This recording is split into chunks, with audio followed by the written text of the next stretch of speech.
Hey guys, it's Mr. Mini Painter here with yet another paint tutorial. Lord of the Rings this time. I finally got around to painting the Dweller in the Dark, and I'd like to show you how I did it.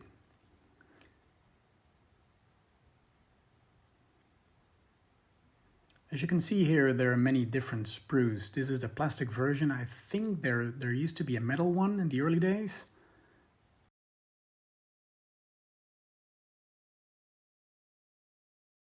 There are two different heads you can choose from, and also different arms, so you can position them differently, or maybe paint two or more of them and give them different poses.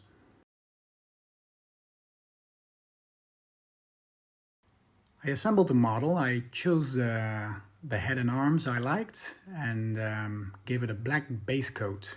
The base I gave a gray base coat, as most of it is going to be gray. And I've put some sand on the bottom. I wanted to give it a gritty look, a bit of a rocky area. And as always, I magnetize my models on the bottom, as you can see here. I do this for storage. If you don't know what it's used for or how it works, I will show you in a later tutorial. It's a very clever way of storing your models on a magnetized base. I like the guy sticking out his tongue here. So this is the other head I could have chosen, but I went for this one with the double horns. And there also there's a different arm you can choose. I like the pose on this one.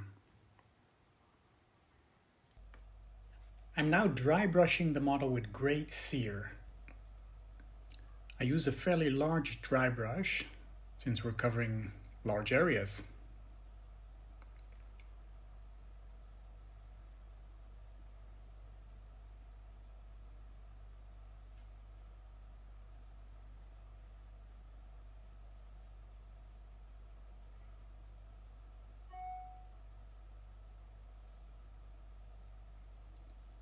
Next, I'm using white scar. In all the creases and all the edges you can fill, and the parts you want to glow up later on. Since it's very hard to paint yellow colors, bright colors on dark surfaces, make sure to cover everything you want to glow up with a white layer. Now, it's no big deal if you've touched your whites on parts that you shouldn't have, because there is an easy way to correct it. And to do so, I'm going to use some Abaddon black to cover up our mistakes. So at some points I've used a little bit too much white or touched the edges a bit too much, and I'm going to clean it up with some black and create some very fine outlines to keep the whites where we want them, only in the creases. As you can see, I've also dry brushed part of the wings with the gray cere, so it's going to have a bit more color later on. Next, we're filling in the yellows with Iyanden orange. It's a contrast paint, and the nice thing about contrast paints is you get, well, it's in the name, contrast. So I'm using it on the entire model. All of the whites you see here, I'm filling them up with orange, and you get something that looks like this. It's got this nice yellow orangey look. And next thing, we're going to use Gryph-hound orange to darken that up. Make sure to leave some of the previous yellowish, the Iyanden orange showing through, because we don't want it completely covered. You want some color differentiation.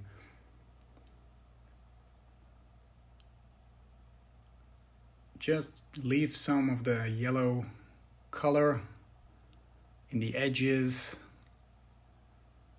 in the corners, so you get a nice transition.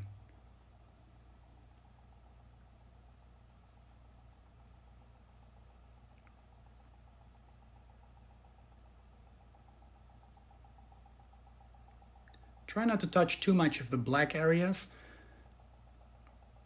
because you're going to get some some weird looking spots. I mean, it's not too bad if you do, but try and keep it as clean as possible.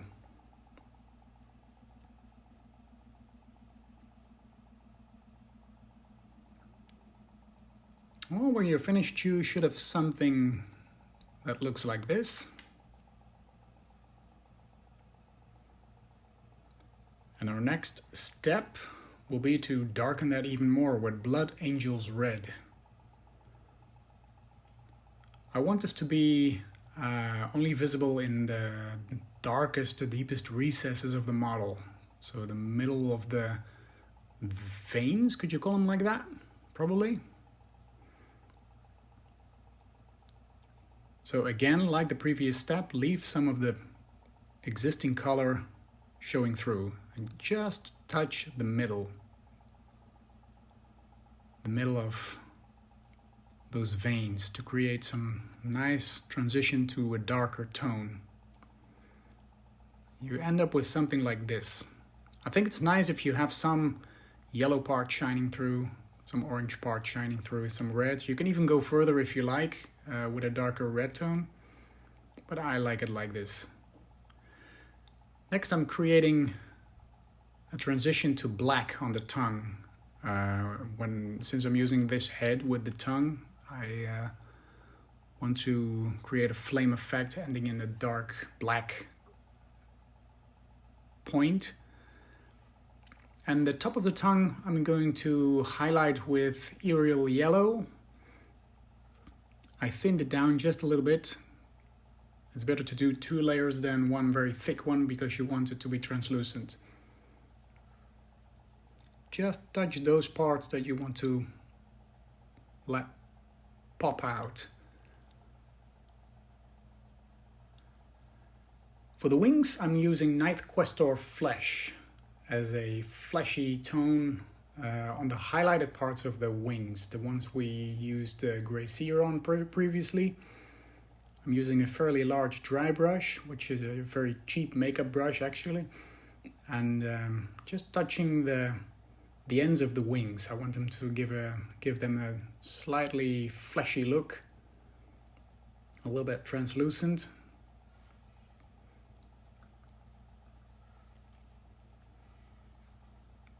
Take your time doing this.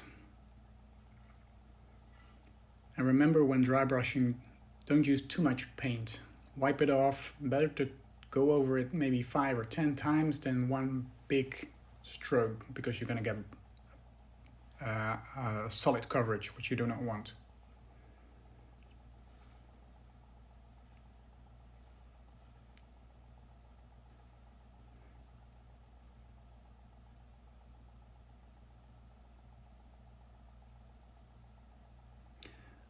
Now I'm using a batten black to darken the, what are they, bones or the things that the wings are attached to.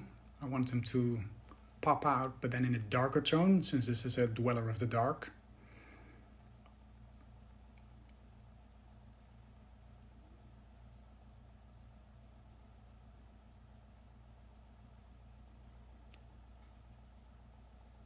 And now I'm using a contrast paint Skeletal Horde on the manes, the hairy part of the model. It gives him a little bit of a dirty look. The highlights are automatically created because we used the Grey Seer before.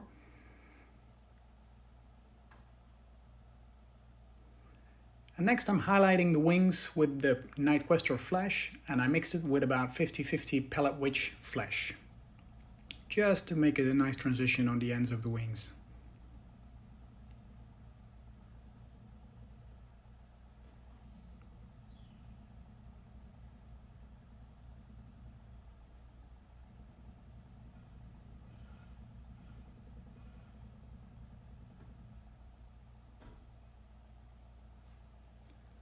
For the skeleton on the bottom of the base, I gave him a base coat of Steel Legion Drab. I want to create the illusion that it's an old skeleton, been lying there for maybe hundreds of years. So give him a nice dark base coat.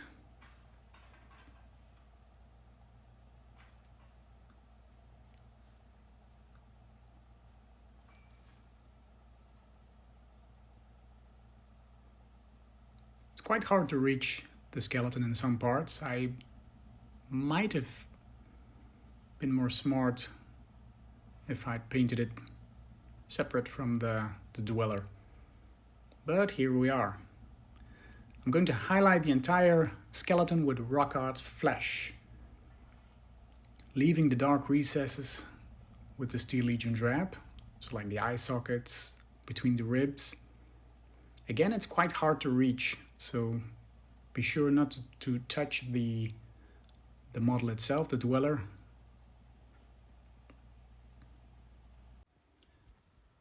Now for the cloth on the skeleton, I chose a blue color as it is a nice contrast to the reds and the grays. I wanted some color in my model, but you can choose anything you like. I used a Night Lord's blue as a base color. Make sure not to touch the bones. And next I'm going to highlight this with Thunderhawk blue. The Thunderhawk blue is a nice bright color, and you can choose to mix it down a little bit with the previous color to make it bit darker. I wanted to give it the illusion that it's been lying there for quite some while. I've used Agrex's Earthshade on the bones to give them an old darkened tone.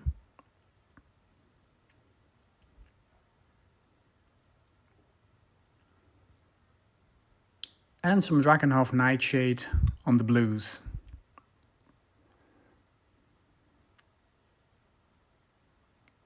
Create some nice shading there.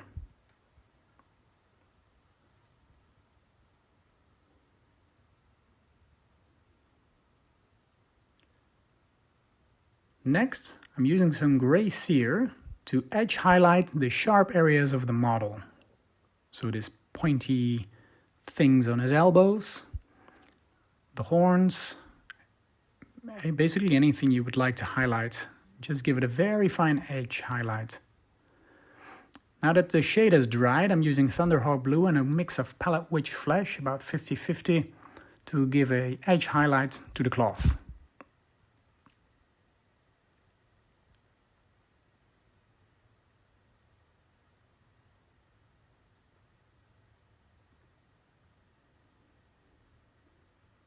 And finally, I'm using some pure Palette Witch Flesh to edge highlight the bones, the very tips of it, to make some nice accents and make them pop out just a bit more.